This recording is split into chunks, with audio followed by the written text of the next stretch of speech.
Kwa kila jambo kuna majira yake na wakati kwa kila kusudi chini ya mbingu, wakati wa kuzaliwa, wakati wa kufa, wakati wa kupanda, wakati wa kung'oa yaliyopandwa, wakati wa kuua na wakati wa kupoza, wakati wa kubomoa na wakati wa kujenga, wakati wa kulia na wakati wa kucheka, wakati wa kuomboleza na wakati wa kucheza, wakati wa kutupa mawe na wakati wa kukusanya mawe, wakati wa kukumbatia na wakati wa kutokukumbatia, wakati wa kutafuta na wakati wa kupoteza, wakati wa kuweka na wakati wa kutupa, wakati wa kurarua na wakati wa kushona, wakati wa kunyamaza na wakati wa kunena, wakati wa kupenda na wakati wa kuchukia, wakati wa vita na wakati wa amani. Nyakati kwenye maisha ya mwanadamu zinatofautiana.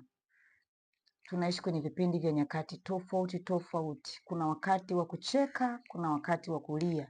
Kwa ukiona mwenzako analia leo, anapitia sehemu ngumu leo, wewe wakati huo unacheka, unafurahi, usifurahie kulia kwa mwingine.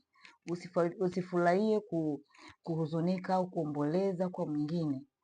Yaani kwa Kiswahili chepesi, wanadamu tuna nyakati za aina nyingi.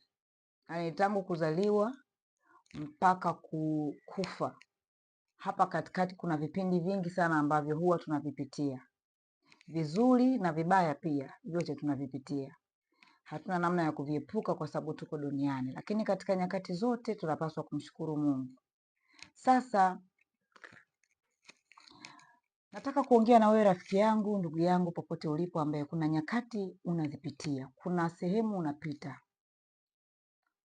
Unajua kuna watu wanapitia mambo mengine, hata uwezo wa kumsimulia mtu anashindwa, hata uwezo wa kwenda kuongea sehemu, yaani akapata hata ushauri anaogopa, anashindwa kwa sababu anapita pagumu, yaani anapitia jambo ni zito, ni gumu.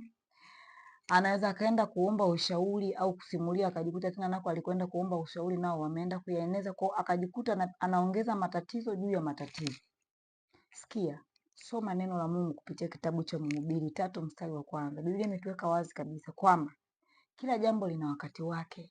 Hautalia milele, hautanung'unika milele, hautafedheheka milele. Chukua hatua, simama, mwambie Mungu, napita hapa ndio, lakini najua sitapita milele.